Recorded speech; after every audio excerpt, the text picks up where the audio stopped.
अस्सलामुअलैकुम, आप देख रहे हैं सेठी से सवाल। मैं हूं सैयद आयशा नाज, मेरे साथ मौजूद हैं नजम सेठी साहब। अस्सलाम वालेकुम।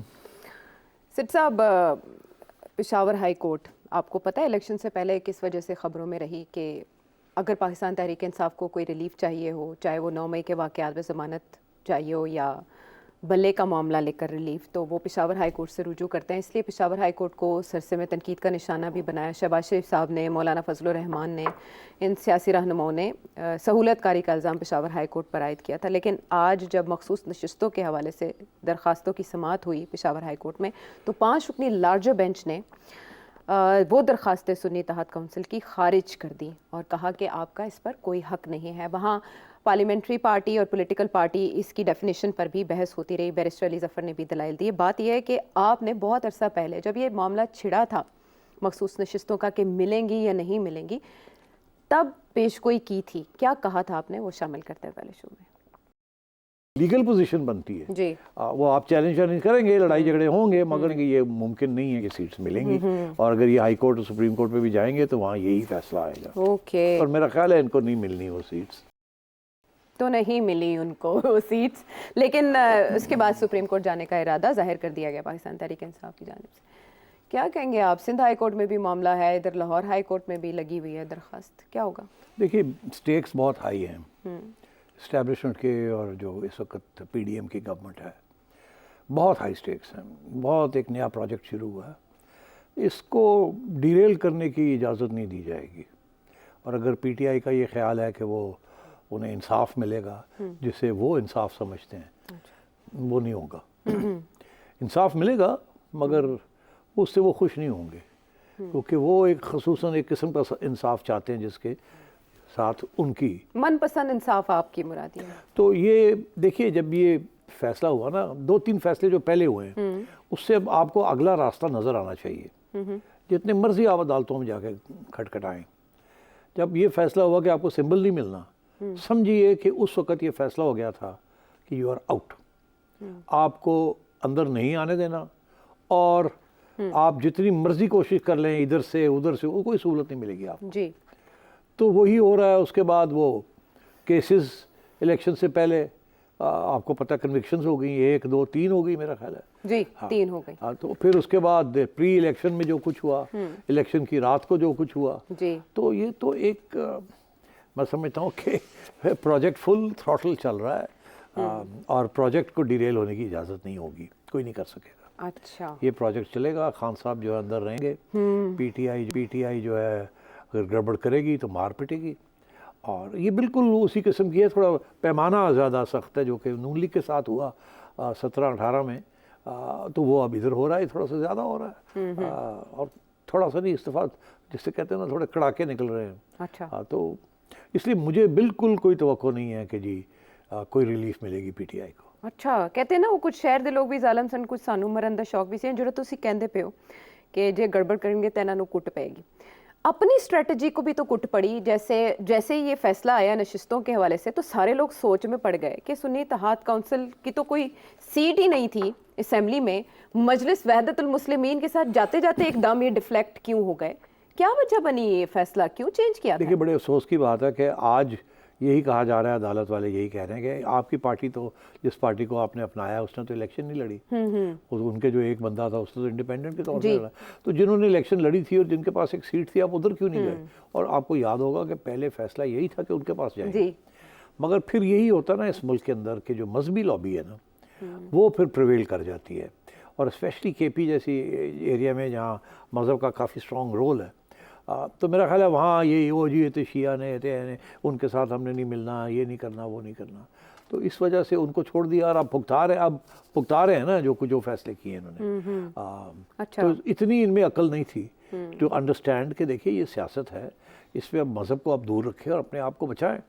मगर नहीं, इन्होंने शुरू में सोचा, फिर किसी ने आके कहा होगा ओ ना ना ना ना, we don't want to be linked with them, ओ जी ये हो गया, ओ जी हो गया। ये इस मुल्क की प्रॉब्लम है कि आप आधे पाकिस्तान को तो पूरा मुसलमान मानते नहीं हैं, और इस किस्म की बात। और तो ये हम जब बड़े हो रहे थे तो ऐसी चीज़ें नहीं थी। ये नया पाकिस्तान है जिसको मैं तो नहीं पहचानता, जिसके अंदर ये सारी फ़िरका वारियत और ये सब कुछ चल रहा है। और इमरान खान जैसा शख्स जिसकी पार्टी लिबरल पार्टी को, खान ख़ुद जो है वो मजहबी ज़रूर है मगर वो सियासत में मज़हब को नहीं लाना चाहता जिस तरीके से मजहबी जमातें लाना चाहती हैं। बातें करता है, यू टर्न्स लेता है, मगर उसका ड्रामा है।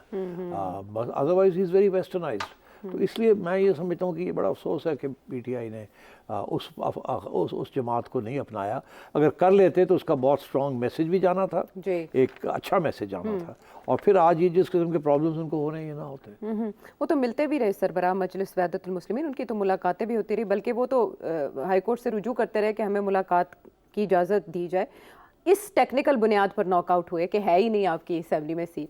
तो अगर ऐसा ना होता, मजलिस वहदतुल मुस्लिमीन के साथ मिले होते तो ये वाली बुनियाद ही ना बनती। ये जो टेक्निकल नॉकआउट्स होते हैं ना, ये सबके साथ हो जाते हैं जब वक्त आता है ना। अच्छा। तो ये आप देखिए ना, वो इकामा, उसके लिए तो मेरा ख्याल लंबा ही टेक्निकल बनाना पड़ा उसको नॉकआउट करने के लिए। जी, वो पनामा से रास्ता लेते कामा, फिर तनख्वाह का मामला। ये जो है कि जी फॉरेन फंडिंग जी कितने साल चली, 7 साल लेके बैठे रहे कि जब वक्त आएगा तो ढा। उससे पहले कोई फैसला नहीं आया, कोई कुछ नहीं आया। मेरा ख्याल है 3 चीफ इलेक्शन कमिश्नर आए और गए या 2, और कोई फैसला नहीं किया। और पता नहीं 80 के करीब हेयरिंग्स हुई और पोस्टपोनमेंट्स हुई, पता नहीं क्या क्या ड्रामे हुए, मगर कुछ नहीं हुआ ना। जब वक्त आया अच्छा, इसी तरीके के साथ ये जो टेक्निकल केस है, तोशाखाना तो इतना टेक्निकल नहीं है, उसमें तो काफ़ी एविडेंस भी है और गड़बड़ हुई है, खान साहब ने की है। मगर ये जो केस था सिंबल का, जी, टेक्निकल नॉकआउट जिसे कहते हैं ना, टेक्निकल नॉकआउट, तो ये भी टेक्निकल नॉकआउट है। वो इंट्रा पार्टी इलेक्शन से उसका देखिए, लेट मी बी क्लियर, मेरे जहन में इकामा वाज अ टेक्निकल नॉकआउट, इंसाफ नहीं मिला नवाज शरीफ को। मेरे जहन में symbol was a technical knockout, Imran Khan को इंसाफ नहीं मिला। और ये जो इस वक्त चल रहा है रिजर्व सीट्स और ये तो इनकी अपनी हमाकतें हैं। सो आई डोंट कांट से कि जी ये तो एस्टैब्लिशमेंट के हाथ में इन्होंने खेला है। ठीक है, और इसको लिंक लोग कर रहे हैं कि ये असरअंदाज होगा सेनेट इलेक्शन पर भी। अब सेनेट इलेक्शन के जब जिक्र आता है तो बात होती है कि उसके लिए इमरान खान साहब से मुशावरत की ज़रूरत पाकिस्तान तहरीक इंसाफ को बार बार पेश आएगी। आपने एक प्रेडिक्शन की थी जो लिंक होती है मुलाकातों के साथ, वो थी अडयाला जेल के हवाले से कि उस पर अटैक की गई और कुछ टेररिस्ट जो है वो अरेस्ट भी हुए हैं कुछ मवाद के साथ। वो पेशन गोई क्या थी, क्या फरमा रहे थे आप, वो शामिल करें जी। अगर ये थ्रेट अगर है अडयाला जेल, हाँ बिल्कुल, ये तो फिर मेरिट पे इस्तेमाल किया जा सकता है ना, ये थ्रेट है, तो इसलिए हमें खान साहब को सेफ प्लेस पे ले जा रहे हैं। बिल्कुल। तो ये एक चीज़ मुझे मेरे खटकी। मैंने फिर फ़ोन उठाया अपनी चिड़िया को, इधर आओ, जाके पता करके आ। उन्होंने कहा सर होने हुक्म, उड़ गई वो। अच्छा, उड़ के वापस आ गई, कहने लगी सर मैंने सारी आईबी को भी चेक कर लिया है, मैंने पुलिस से भी पूछ लिया है, मैंने जो एंटी टेररिस्ट हमारे अदारे हैं उनसे भी पूछ लिया। कहने ना सान तो कोई पता ही नहीं, ऐसी कोई गल ही नहीं हुई, कोई बंदे नहीं आए अफगानिस्तान तो, कोई हथियार नहीं मिले, कोई उन्होंने कोई मैप शैप्स नहीं सन। ये तो लगाई गई है खबर। खबर ये लगाई गई है, लेकिन खबर के बाद जो पाबंदी लगाई गई है वो इसीलिए खबर लगाई थी ना, हाँ, ताकि पाबंदी लगे, तो इसीलिए लगाई थी। हाँ, महकमा दाखिला में एंट्री होती है किसी की, फिर महकमा दाखिला की जानिब से अगला सवाल जो है, जो लोग जिसके ऊपर लोग अब तबसरे कर रहे हैं कि ये पाबंदी लगाई क्यों, क्या वजह क्या थी? एक्चुअली वो ये वजह है अमन-ओ-मान की, दहशतगर्दी के खतरात वजह या इमरान खान साहब वजह? तो यही मैं पूछ रहा हूँ, लोग कोई यकीन नहीं करता कि कोई दहशतगर्दी का मसला है। सारे यही इस वक्त जो एंकर्स हैं और जो रिपोर्टर्स हैं और जो तज्ज़ियाकार हैं और जो सियासतदान हैं, यही कह रहे हैं कि इसका मकसद क्या है, खान को पाबंद करना, लोगों से मुलाकात करने से रोकना, क्या वजह है इसकी? या ये 15 दिन के अंदर कोई और ड्रामा होने वाला है? अब ड्रामे तो 2 ही हो सकते हैं ना, एक तो ये कि ये लोग जाते हैं, खान को मिलते हैं, फिर आके बड़े दंदना के करके बयान देते हैं, फिर एक स्ट्राइक आउट का कर देते हैं, फिर ये कर देते हैं, फिर वो कर देते हैं, और खान जो है वो जिंदा है, क्योंकि जैसी उसकी बात होती है तो खान जिंदा हो जाता है। ऐसे ही है ना, अब तो वो AI भी इस्तेमाल कर रहे हैं खान को जिंदा करने के लिए, ऐसे ही है ना। तो खान की बातें जो है हर रोज़ बाहर आ रही हैं कोई ना कोई। तो इसलिए एक तो ये था कि इसको टेम्परेचर को लोअर किया जाए। ये जो हुकूमत है अब ये IMF के साथ आगे बात करने जा रही है, मुश्किल दिन आ रहे हैं, तो उसको प्रोटेक्ट किया जाए खान से। अच्छा। खान के जिप अप कर दिया जाए। उसका एक ही तरीका है, खान तो जिप अप होता नहीं है, उसी पर यही है कि जो मिलने जाते हैं उनको जिप कर दिया जाए, वो जाने ही ना दिया जाए। एक ये, दूसरा ये है कि जो स्पेकुलेशन चल रही है कि यार ये 10 दिन कर लेंगे फिर और क्या करेंगे, अदालतें तो नहीं छोड़ेंगी। अदालतें तो कहेंगे जी ठीक है आपको थ्रेट है, मगर ये 3 वकील तो जाएंगे, ये 2 वकील तो जाएंगे, उन्होंने अपने केसेस डिस्कस करने हैं, ये तो रोक नहीं सकते इस चीज़ को। तो फिर अगर रोक नहीं सकते तो फिर ये मतलब, इसका ये मतलब है कि ये मकसद नहीं है कि लोगों को रोका जाए फ्रॉम मीटिंग खान। कोई ये वकील जाके सुनाते हैं और आके बात कर देते हैं, प्रेस कॉन्फ्रेंस कर देते हैं, खान कहता है श्रीलंका बनने वाला है, तो मतलब ये है कि वो तो बड़ी अलार्मिस्ट किस्म की चीज़ है ना। तो मैं ये समझता हूँ ये बात नहीं है कि वो खान की बात को बाहर नहीं निकलना चाहते। अच्छा। वो तो निकल रही है और उसको कोई नहीं रोक सकता, क्योंकि अदालतें कहती हैं कि उसका हक है अपने वकीलों को, वकला हजरात को मिलने का। जी। जब जैसे ही वो अपने, और उसके वकला जो है सारे सियासी लोग हैं, तो वो सारे पैगाम आ रहे हैं जा रहे हैं, पर्चियाँ भी होंगी आएंगी, सब कुछ हो रहा होगा, तो इसलिए वो शायद नहीं है। इसका ये मतलब है फिर कोई कुछ और होगा। अब मैं लॉजिकली बात कर रहा हूँ आपसे। अच्छा। ठीक, जहाँ तक मेरी खबर थी वो तो मैंने आपको दे दी। अब उसके आगे जो है वो थोड़ा सा लॉजिक इस्तेमाल करनी पड़ती है, प्रोसेस ऑफ एलिमिनेशन। तो मैं समझता हूँ ये बात तो नहीं है कि जी खान को रोका जा रहा है फ्रॉम मीटिंग पीपल, वो that is just a consequence of this issue. मेरा ख्याल है कुछ खान से कुछ लोगों की मुलाकातें भी करवाना चाह रहे हैं। अब वो कौन लोग हैं जिनकी वो चाहते हैं खान से मुलाकात हो, कैसे हो, कहाँ हो, ये इश्यूज़ हैं। अगर तो खान के साथ किसी की मुलाकात होनी है या करवानी है या कोई ओपनिंग क्रिएट करनी है, अच्छा, तो मैंने पहले भी कहा था अडियाला जेल में आप नहीं कर सकते, वो तो घिरा हुआ है मीडिया का वहाँ और पीटीआई का, कोई ना, वो तो सारा वक्त, और फिर अंदर लोग हैं जो कि पीटीआई के सिंपथाइजर्स होंगे, अदर प्रिजनर्स, तो वो तो बात बाहर आ जाएगी। अगर कोई मिलने जाता है ना खुफिया तौर पे खान को, अच्छा, तो वो छुपी नहीं बात रह सकती। खान को जेल से निकाल के, अपनी सेल से निकाल के वो कहीं और भी ले जाए ना जेल के अंदर, तो भी पता चल जाएगा, वो छुपी नहीं रहेगी बात। इसलिए मेरा ख्याल है कि ये कोई एक्सक्यूज़ बनाने की कोशिश हो रही है कि खान को इस जेल से किसी और जेल में या रिहाइश में तब्दील किया जाए। अब यहाँ भी स्पेकुलेशन हो रही है, मेरा ख्याल था कि शायद क्योंकि अहलिया जो है वो बनी गाला में है, तो इनको भी बनी गाला ले जाया जाए शायद, मगर फिर खान खुद कहता है मैंने तो नहीं जाना। अगर इतनी बात थी तो फिर अहलिया को क्यों इजाज़त दे दी वहाँ रहने की, वो तो जिस दिन चाहें वहाँ से हट सकती हैं। तो मेरा तो ये मौक़िफ़ था कि उनको वहाँ रखा हुआ ताकि उनके ज़रिए खान के साथ कोई बात हो सके। ठीक है। तो ये भी एक इशू हो सकता है कि खान को बनी गाला ले जाया जाए। कुछ लोग कह रहे हैं नहीं जी नहीं, तो सख्ती करने वाले हैं खान के ऊपर, क्योंकि खान बाज नहीं आ रहा, खान जो है बैठा है, खान कह रहे हैं कर देंगे वो कर देंगे, तो खान को थोड़ा सा सबक और सिखाया जाए, टाइट किया जाए। और टाइट करने वास्ते कुछ लोग कहते हैं मच जेल ले जाएंगे, कोई कहता है साहिवाल ले जाएंगे। मेरा नहीं ख्याल कि खान को ये टाइट करने का कोई प्रोजेक्ट है। अच्छा, बिकॉज खान टाइट नहीं हो सकता। ये इनकी गलत फहमी है अगर इनका ख्याल है कि खान को किसी जगह फेंक देंगे और खान जो है वो बड़ी तकलीफ ही होगा। खान तकड़ा आदमी वो नहीं होने लगा। मुलाकातों की आपने खबर देकर बस बात खत्म, मुलाकातें हो सकती हैं। अच्छा, अब मैंने यही आपसे कहा कि वो डिपेंड करेगा ना कि खान को कहाँ ले जाते हैं। अच्छा, और अगर ये भी हो सकता है कि खान को कहीं ना ले जाएं, ये उन्होंने पूरा एक एक्सपेरिमेंट किया हो कि अगर हमें करना पड़े तो ये करना पड़ेगा, तो रिएक्शन क्या आता है। अच्छा, अब रिएक्शन तो आना शुरू हो गया है। अब तो लोग प्राइम मिनिस्टर के पास जा रहे हैं और कह रहे हैं खान को रिहा करो।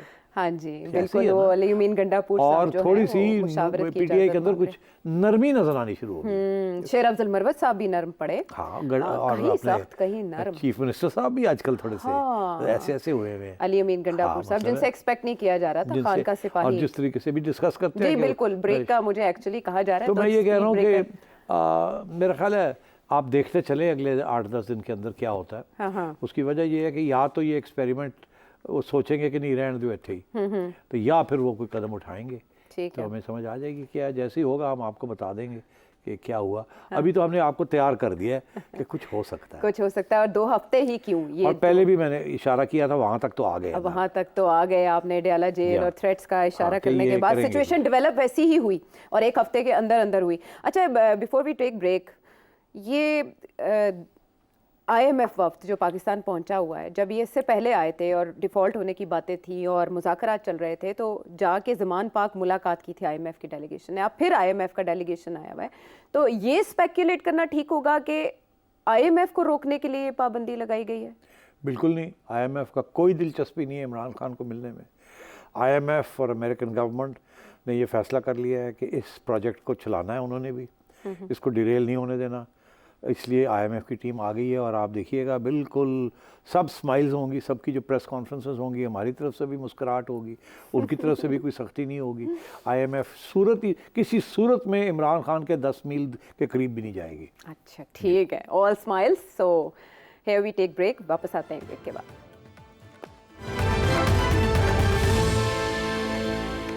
लेकिन फिर एक दरख्वास्त आती है इलेक्शन कमीशन में, असासे छुपाने के इल्ज़ाम में अली मीन गंडापुर साहब को नाअहल करार दिया जाए। ये रिक्वेस्ट की जाती है एक शहरी की जानिब से, मोहम्मद कफ़ील नाम है उनका, और वो इलेक्शन कमीशन समात के लिए मुकर्रर कर देता है।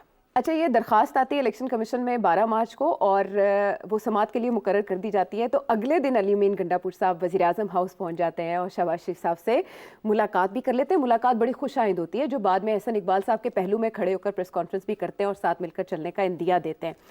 ये सब हैरान हो रहे हैं कि क्या ये मुलाकात इमरान खान साहब की इजाज़त से हुई, और क्या वो कोई मैसेज लेकर गए, और क्या ये मुलाकात ब्रिज बन सकती है बिटवीन इमरान खान एंड शहबाज शरीफ? देखिए, कोई मैसेज वैसेज कोई नहीं, कोई ब्रिज विज कोई नहीं बननी। गंडापुर साहब के 2 प्रॉब्लम्स हैं। एक ज़ाती जो जिसका हवाला आपने दे दिया कि अब इलेक्शन कमीशन इन्होंने धरेगी, और एन मुमकिन है कि इनकी छुट्टी करा दें वो, बिकॉज वो केस बड़ा स्ट्रॉन्ग है। अच्छा। शायद थोड़ा वक्त लगे, तो जाहिर है you have to give him an opportunity, but Gandapur साहब को पता कि उन्होंने मिस डिक्लेरेशन की है अपनी इलेक्शन नॉमिनेशन फॉर्म्स के अंदर जी। तो बड़े क्लियर इसमें हाई कोर्ट के केसेस हैं कि अगर आप मिस डिक्लेरेशन करें तो 50% ऑफ द केसेस में आप उड़ जाते हैं। 50% केसेस में वो आप ये कह सकते हैं कि जी एक्सीडेंटली मैंने ये लिख दिया, गलती से हो गया, मेरा इरादा नेक था मेरे से, मगर यहाँ तो ये है कि आउटराइट झूठ है ना, जो प्रूव किया जाएगा कि जी आपने लिखा कि जी ये मेरी प्रॉपर्टी थी, ये मैंने बेची, उसकी बेचने के बाद मैंने उस पैसे के साथ अपनी गाड़ी लैंड क्रूजर खरीदी वगैरह। अब वो जो इल्ज़ाम है कि ये तो प्रॉपर्टी आपकी नहीं थी, तो आप कैसे कह सकते हैं कि ये पैसे आपके थे और आपने खरीदी कहाँ से? तो ये प्रॉब्लम बन सकता है उनके लिए। अच्छा। और ख्याल है ये तलवार लटकाई जाएगी, इसको एक्सिक्यूट नहीं किया जाएगा। कुछ ऐसे केसेस होते हैं जिनको लटकाया जाता है, जब चाहे बटन दबाएं तो गंडापुर साहब को ये पैगाम मिल जाएगा, और ये मिल गया होगा कि बच्चू तेनू तो जिन्होंने चाहिए ऐसी नॉकआउट कर दी, तो you behave yourself. Okay, now comes the second dimension. तो गंडापुर साहब ने सोचा होना कि हुण मैं मरवट नहीं करना कि ओए तू ही शोर शोर पा, मैं थोड़ा ज़रा संभल के चलना है। अच्छा, good cop bad cop. Good cop bad cop इतना भी गुड नहीं बनेगा गंडापुर, वो तो आउट ऑफ कैरेक्टर होगा, up and down, hot and cold. मगर जो सेकंड इशू है क्या? वो बड़ा इंटरेस्टिंग है। क्या? वो पैसे लेने गया है। हाँ जी, पैसे लेने गया जी, कुछ ड्यूज हैं केपी गवर्नमेंट क्योंकि नहीं मिली पहले। हाँ, पहले नहीं मिले, लेकिन अब केयर ने नहीं दी जी, केयर टेकर्स ने नहीं दी। तो अब क्या है इनका ये ख्याल है कि ये गवर्नमेंट उनको दे देगी जिसको ये अपोज कर रहे हैं, और जिसको ये गालियां दे रहे हैं, और जिसको ये तस्लीम भी नहीं करते। तो ये पैसे जो है ना, ये बड़े ज़रूरी हैं केपी के लिए। वहाँ ये पैसे मिलेंगे या नहीं मिलेंगे, कितने मिलेंगे, कितने नहीं मिलेंगे, किस स्टेज पे मिलेंगे, क्या लारी लपा होगा, क्या होगा, क्या नहीं होगा। सख्त ज़रूरत है पैसे की केपी को। पैसे के बगैर केपी की गवर्नमेंट चल नहीं सकती। ये पैसा फेडरल गवर्नमेंट से आता है, it's part of the installment of the national finance commission award. एक तरफ तो ये प्रेशर है एस्टैब्लिशमेंट की तरफ से कि नेशनल फाइनेंस कमीशन अवार्ड के जो सब प्रोविंसेस को पैसे दिए गए हैं, और जो रहते हैं वो मत दें वापस उनको, क्योंकि हमें फेडरल गवर्नमेंट को ज़रूरत है टू मीट IMF टारगेट्स। अच्छा, तो पंजाब तो दे देगा, सिंध नहीं देगा, केपी कह रहा है मैंने नहीं देने, ठीक है। बलूचिस्तान के बाद थोड़े बहुत है वो ये काट ही लेंगे, मैं हमेशा कहा।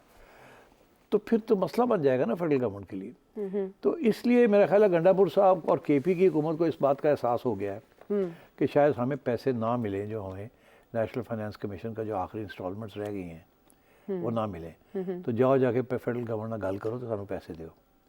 मेरा नहीं ख्याल कि इनको पैसे मिलेंगे, ये कतरा करके देंगे ताकि ये बिहेव करें। मगर ये गए थे पैसे लेने, मेरा ख्याल है अमाउंट सिग्निफिकेंट है, छोटी अमाउंट नहीं है। तो अगर ये सूरत हाल है तो शहबाज शरीफ साहब में क्या होगा? हाँ बिल्कुल, क्यों नहीं, मैं भी कहता हूँ इनको कि जी वो IMF से इजाज़त लेके आपको दे दें, बिकॉज हमने तो वो सारे वो पूरा स्टिच अप करना है ना, इतने पैसे इतने ये वो। तो अगर बाकी प्रोविंसेस से भी हम ले रहे हैं और काट रहे हैं तो फिर यहाँ से भी करना पड़ेगा। उसने इनको कह दिया जी मेरी तरफ से कोई प्रॉब्लम नहीं है, साथ ये लीक कर दी है बात के IMF से भी ज़रा बात कर लेते हैं कि ये रिलीज़ कर दें या ना करें। थोड़े से पैसे रिलीज़ हो जाएंगे, पूरे पैसे नहीं होंगे, वो डैंगल करेंगे। Behave yourself if you want this money. अभी बजट आने से पहले 3-4 महीने तो पड़े हैं ना, जून में आएगा बजट, 3 महीने तो पड़े हैं ना, ये आखिरी इंस्टॉलमेंट है। मेरा ख्याल है इस इंस्टॉलमेंट का अगर 25% हिस्सा भी KP को मिल जाए तो गनीमत होगी, ये नहीं देंगे। तो ये पैसे लेने आए हैं, इनको पता है कि ये एज चीफ मिनिस्टर कामयाब नहीं हो सकते unless he does some relief work. ये रमज़ान का महीना है एंड सो ऑन, वहाँ किटी खाली हुई हुई है। तो ये ही ड्यूज़ हैं, कोई बिजली की हैं, कोई ये है, कुछ NFC से पैसे आने हैं। तो इन्होंने ये ले गए होंगे वहाँ लंबी चौड़ी लिस्ट लेके, इतने पैसे ये ड्यू हैं, इतने पैसे ये ड्यू हैं। उन्होंने कहा 19 मार्च को बैठे, वजारत खजाना के अफसरान को कहा है आप IMF के बाद बैठे इनके साथ और इनके, तो वो बैठेंगे और कहेंगे जी आया तो चैलेंज करते हैं, ये तो इतना है नहीं, ये गलत फिगर है। अच्छा, ये फिगर आपने कहाँ से ले ली, हमारा फिगर तो ये शो करता है। पहले तो यहाँ झगड़े डाल देंगे, फिर कहेंगे जाओ जाके पता करके आओ, टाइम पास होगा। फिर कहेंगे अच्छा ये रिलीज़ कर देते हैं, इसको इतना कर दें तो इसको बाकी जो हम चेक करते हैं, तो ये जो है इसको हम चलें, अच्छा हम कुछ करते हैं जी, करते हैं जी। तो 2-3 हफ्ते 4 हफ्ते तो इधर खींच देंगे, फिर उसके बाद थोड़े से पैसे फेंक देंगे। वो कहेंगे ये तो पूरे नहीं दिया आपने। मैंने कहा नहीं वो हम दे देंगे, ज़रा भी थोड़ी सी प्रॉब्लम्स आ रही हैं, वो अभी आपको पता ही है ना IMF का, जैसे पहले सिंध के साथ होता रहा। तो आपको पता होगा, आप तो IMF के पास गए थे कि बिल्कुल कोऑपरेट भी ना करे, तो अब आप कैसे हमें कह सकते हैं, किस मुंह से कहते हैं, किस मुंह से कहते हैं। तो इसलिए मेहरबानी करें, बैठे चुप करके बैठो। अच्छा, यानी पहले जो सिंध के साथ विफाक के मामलात होते थे, अब KP के साथ भी वही होगा, वही रवैया होगा। अच्छा, जब टेबल्स टर्न करने की बात होती है, आपने 4 हलकों की बात की थी, असद कैसर साहब उसको थोड़ा आगे ले गए हैं, वो 10 हलकों के ऑडिट की बात कर रहे हैं। लेकिन हम ये देख रहे हैं कि पाकिस्तान तहरीक इंसाफ ये नैरेटिव बिल्ड कर रही है कि 20 हलके जो हैं वो पलटाए जाएंगे और वहाँ से हमारी सीटें हमसे छीन ली जाएंगी। अभी हमने गुजरांवाला में NA 81 का भी देखा कि वहाँ रीकाउंट में मुस्लिम लीग नून के उम्मीदवार जीत गए, PTI के हल्फ उठा चुके हैं, वो जीत गए। क्या रीकाउंट में वो खदशात PTI जो जाहिर कर रही है वो दुरुस्त साबित हो सकते हैं? देखिए, अगर आपने 5 सीटें या 10 सीटें खुलवानी है ना नून लीग की, तो आप जो डिमांड करेंगे वो 20 का डिमांड करेंगे। ये नॉर्मल नेगोशिएशन का टैक्टिक है। आपने गाड़ी बेचनी है 50 लाख की, आप कहेंगे यार मैं तो मेरी डिमांड है 75 लाख। वो कहेगा यार 30-35 तो उतने तो दे नहीं सकते, तो ये फिर चलेगा 30-35 से 40 हो जाएगा, वहाँ 75 से 60 पे आ जाएंगे, इवेंचुअली डील होगी जाके 40-50 के ऊपर। यहाँ भी वही है कि इन्होंने पहले तो 4 मांगी थी, अब जब उन्हें पता चला कि 4 शायद होने जा रही हैं, ठीक, और मेरा ये व्यू था कि इसमें कुछ दाल में काला है। तो वो पता चल जाएगा एज वी गो फॉरवर्ड। अभी फैसल वावड़ा साहब को किसी ने पूछा, और आपको पता है फैसल वावड़ा साहब कौन है? फैसल तक मुझे पता है, वावड़ा का नहीं पता। अच्छा, तो वावड़ा साहब को किसी ने पूछा, एक एंकर ने, कि वावड़ा साहब है जी गल चल रही है ਇਹ ਜਿਹੜੀ ਗੱਲ ਚੱਲ ਰਹੀ ਹੈ ਕਿ ਇਹ 4 ਸੀਟਾਂ, ਹਾਂਜੀ, ਜਿਹਦੇ ਵਿੱਚ ਨਵਾਜ਼ ਸ਼ਰੀਫ ਸਾਹਿਬ ਨੂੰ ਤੁਸੀਂ ਸ਼ਾਇਦ ਨੌਕਆਊਟ ਕਰ ਦਿਓ जी, तो चक्कर की है। हाँ, तो ये सही है, बड़े बड़े सहाफ़ी बात कर रहे हैं। तो उन्होंने कहा देखे, वो कह सकते थे नहीं सही, कह सकते थे सही है, मगर जब क्योंकि वो खुली बात करते हैं ना, वो तो ये कह रहे हैं कि 15 दिन के बाद मसले बनेंगे, हाँ, ये नहीं कह सके कि ये सही है ये गलत है। तो कहते हैं वो देखिए ना, वो तो फिर इलेक्शन कमीशन जो है ना वो देखेगी इस चीज़ को कि क्या करना है, ये चीज़ें तो वहाँ पड़ी हुई हैं, तो देखते चले आप, अगले 8-10 दिन में क्लियर हो जाएगी बात। तो उससे तो यही पता चलता है कि हम सही ट्रैक पे चल रहे हैं, कुछ गाल में काला है, कोई थ्रेट है, या तो मियाँ साहब को नरम करने की कोशिश की जा रही है विद दिस थ्रेट, या शायद PTI को अपीज़ करने की कोशिश कर रही है कि हम इधर भी 3-4 नॉकआउट कर दे रहे हैं और आपके भी 8-10 जो नॉकआउट हो रहे हैं, जो उधर उनको डर लगना शुरू हो गया है कि हमारे 20 नॉकआउट हो रहे हैं, उनको शायद डर लग रहा है 8-10 उनके नॉकआउट ना हो जाएं। तो ये चीज़ें गेम्स अब शुरू हो गई हैं चलनी, और मेरा ख्याल है एस्टेब्लिशमेंट जो है बड़ी माहिर है इन चीज़ों में कि दोनों को चलाना। तो लेट्स तरीके से ये कहाँ जाती है। और बाकी भी ये है आयशा कि जब ये इस किस्म की चीज़ होती है ना, इस बड़े पैमाने के ऊपर गड़बड़ हो जाए अगर, तो वो सही नहीं होती, वो कहीं ना कहीं गड़बड़ रह जाती है। उसको फिर बाद में ठीक करना पड़ता है। वो अंग्रेजी में कहते हैं ट्वीक करना पड़ता है। वो मतलब ढिले कोई तस्में पूरे बंदे नहीं जाते, वो बनने पैंदे ने, कोई चीज़ रह जाती है उन्हें ठीक करना पैंदा है। तो ये वो टिंकरिंग अब होगी कि थोड़ी बहुत प्रूनिंग हो जाए, जैसे कहते हैं ना पत्ते काट के तरह, थोड़ा खूबसूरत सा प्रोजेक्ट बन जाए। कुछ शायद इनको ज़्यादा सीटें मिल गई हैं, वो कम हो जाएं, कुछ सीटें नवाज शरीफ साहब को जो मिली हैं शायद वो उनसे ले ली जाएं, ताकि नवाज शरीफ साहब और पीटीआई पीपल्स पार्टी और नून लीग जो है ये भी थोड़े से सेट हो जाएं।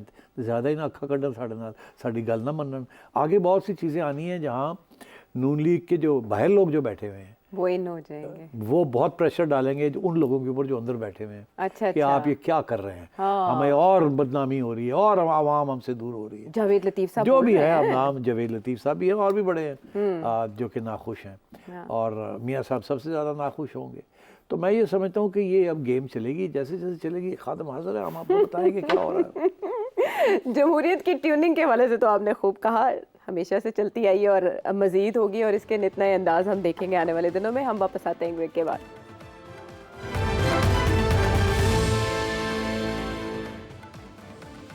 Welcome back to the show. American elections आ रहे हैं इसी साल के आखिर में, वहाँ डोनाल्ड ट्रंप अहम है अमेरिका की सियासत में, तो हमारे मुल्क की सियासत में डोनाल्ड लू बहुत अहम है। आपको पता है कि उनका नाम गूंजा था जब वोट ऑफ नो कॉन्फिडेंस आया, उससे पहले इमरान खान साहब ने उनके बारे में क्या कहा, लेकिन अब वो आ रहे हैं छुरी के नीचे। छुरी के नीचे यूँ कि अमेरिकी कांग्रेस में होगी पाकिस्तान में इंतखाबात और जमहूरियत के मामले को लेकर समाअत, और उसमें उन्हें बतौर गवाह बुला लिया गया है। एक तो सवाल ये पैदा होता है कि क्या वो लॉबिंग जो पाकिस्तान तहरीक इंसाफ अमेरिका में अपने लिए करी है, क्या ये उसका असर है? दूसरा सवाल ज़िमनी कि डोनाल्ड लू अपने दिफा में क्या कहेंगे?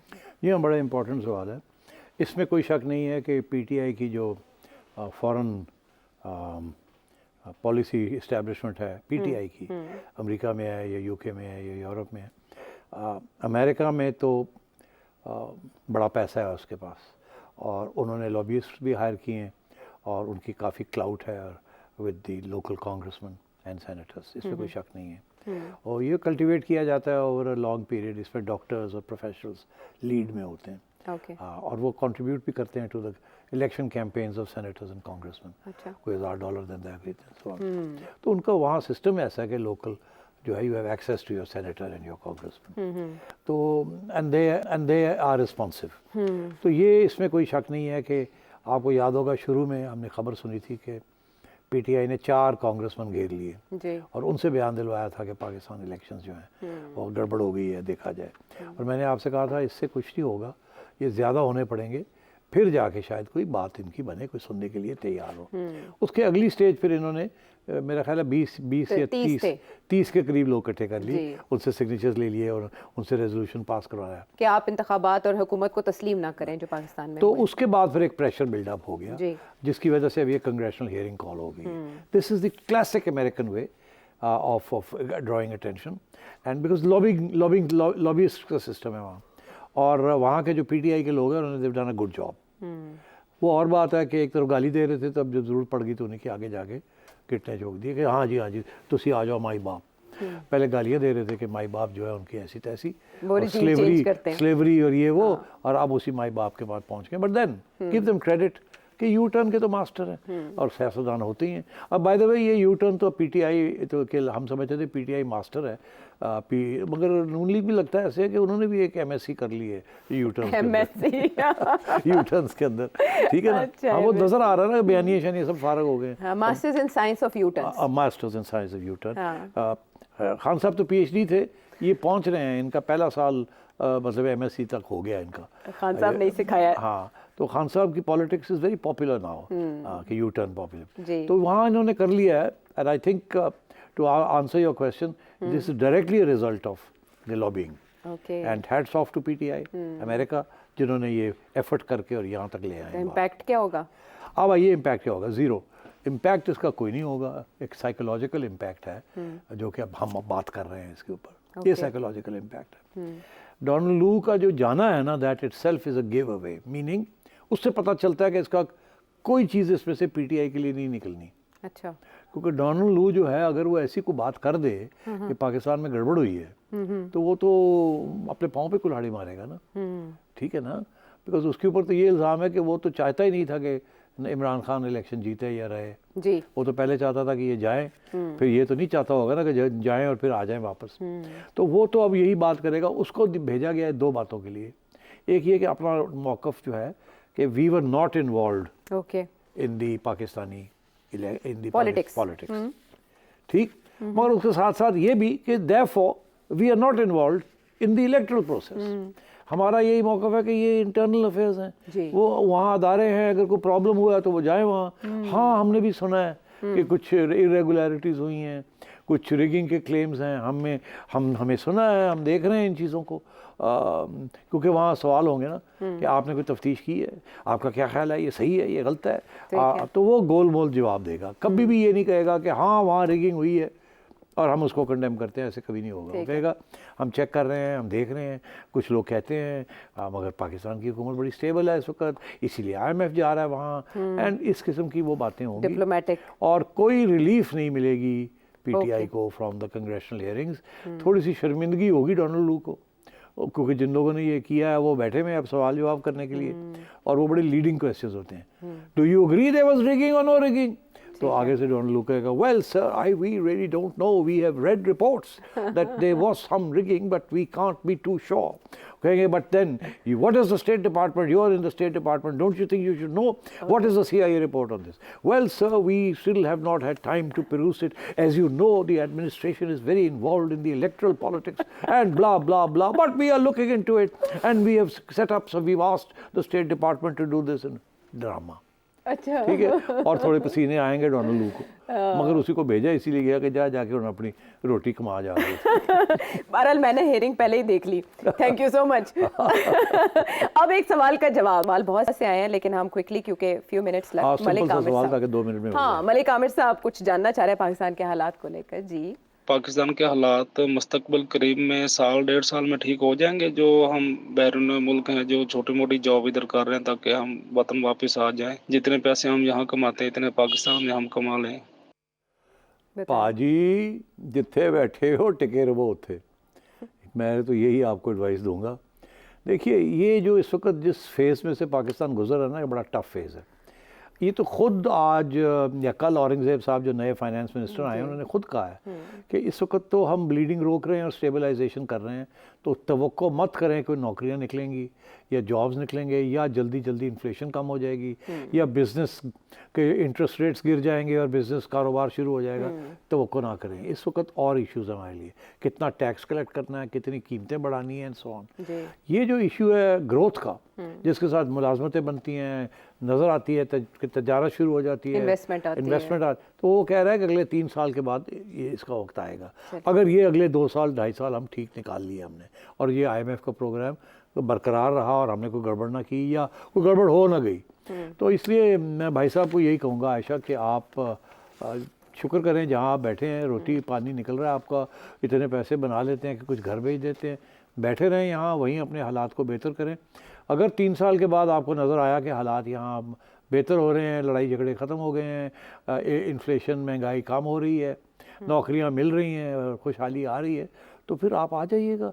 मगर अभी बिल्कुल सोचिए भी मत वापस आने का, अभी इंतजार बिकॉज यहाँ तो लोग दिन रात मुझे अप्रोच कर रहे हैं जी वीज़ा लै दो असं निकलना है, तो लोग दौड़ू ने तो तुसी वापस आने तो सोच रहे हो। बिल्कुल बिल्कुल, वीज़े भेजने आप तो लोग रिक्वेस्ट कर रहे हैं, वीज़ा भेजें, स्पॉन्सर भेजें, ब्रेन ड्रेन हो रहा है पाकिस्तान से। बहरहाल मगर मैं मायूसी की बात नहीं कर रहा, मैं आपको हकीकत बता रहा हूँ। हाँ, ये ना हो कि मैं कहूँ आ जाओ तो आ गए थे, जुतियाँ पहनते तुसी मेरे घर आ जाओ, और सेठी साहब तुसी कैसी आ जाओ तो सारी नौकरी दियो, मैं भी दौड़ जाऊँगा फिर। बहरहाल अभी तो IMF वफ्द आया हुआ है पाकिस्तान और 4 दिन उनका स्टे है। अभी तक जो इब्तदाई मालूमात है उसके मुताबिक तो उन्होंने पाकिस्तान से डू मोर का मुतालबा किया है, तो आने वाले दिन सख्त और करख्त हो सकते हैं। इसके लिए टर्बुलेंस के लिए पाकिस्तानी तैयार रहें। आप सिटी साहब से मज़ीद कुछ जानना चाहें तो इस नंबर पर अपना सवाल भेजें। अगले प्रोग्राम तक के लिए इजाज़त दें।